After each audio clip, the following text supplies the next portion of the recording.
what did you expect? I defended myself again.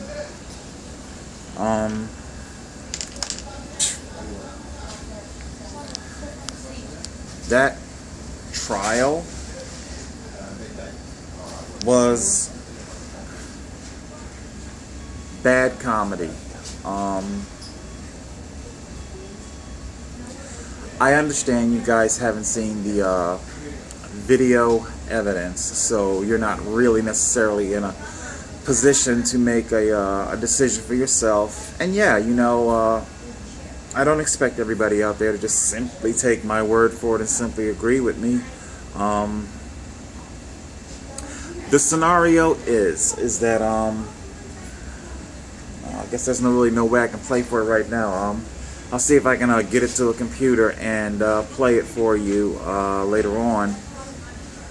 There is an intersection. It's controlled by a traffic light.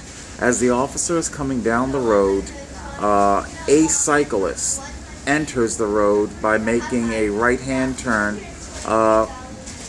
We cannot see where the stop line is for the road that the cyclist is coming off of. The stop line is recessed back, okay? And the cyclist comes off, they make a right-hand turn, and then the cyclist crosses over both lanes of traffic and then makes a left-hand turn into the parking lot of Wawa. And if you're wondering why I keep saying the cyclist, is that this video footage was several hundred feet away from the officer's vehicle, his camera on the vehicle. You can't see it. You can't see who the cyclist is whatsoever. I did say in court that mathematically I suppose there is a possibility that it could have been me, but there's absolutely no definitive proof whatsoever.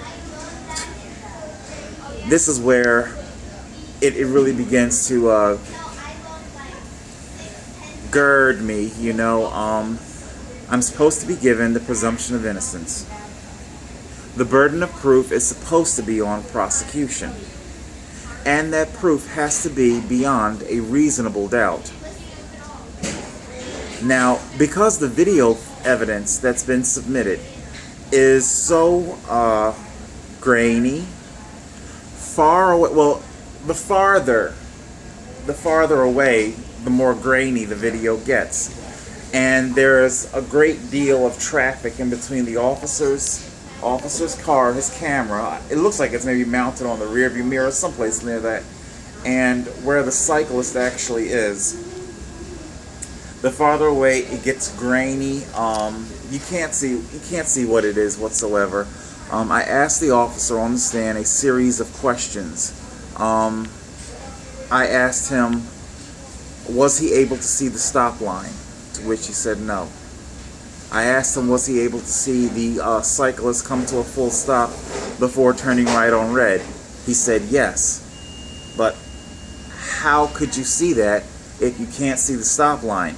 Remember, stop line, cyclist, you're saying you can't see this, but you can see this. Also, this officer started his testimony with a lie. What else is new? He says that he saw me initially out of the peripheral corner of his eye, out of his peripheral vision. What took place was several hundred feet down the road, and you're saying that it took place in your peripheral vision. Now, what's so important there is that because the video evidence is so enigmatic and so because the video evidence doesn't meet the threshold of burden of proof, okay? That's what I'm trying to say. Video evidence doesn't meet the threshold of burden of proof. Therefore, this officer is relying on purely his testimony. However, your testimony begins with you telling a lie. Okay? You're hinging your entire prosecution on an officer who can't even get through his testimony without telling, a few lies. He also established motive for lying. On the stand, he also said that he knows of me, knows of my video, watches my videos, and that he does indeed agree that my videos are negative toward Egg Harbor Township Police. There's clearly a motive here for him to lie. You know, I was trying really hard not to say lie, but that's...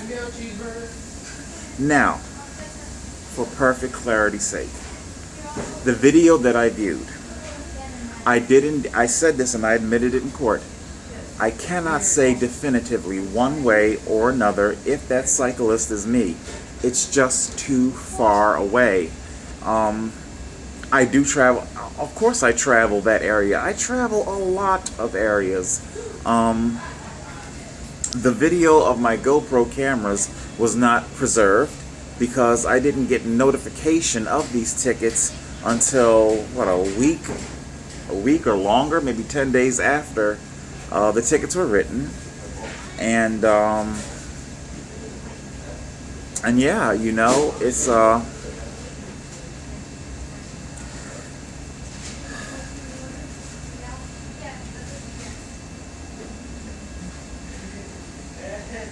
we're supposed to be trusting these people. These are the people that are supposed to be beyond reproach. Police become incensed and angered when their honor and integrity is questioned. Put your camera away. You don't need to record this.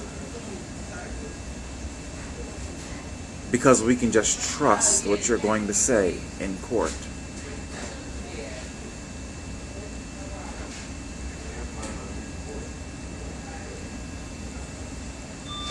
A very, very diabolical cabal is definitely brewing. I don't want to make too much of it. We're beginning to see a pattern here, a repetitive pattern. How courts don't have to actually give a person a fair trial.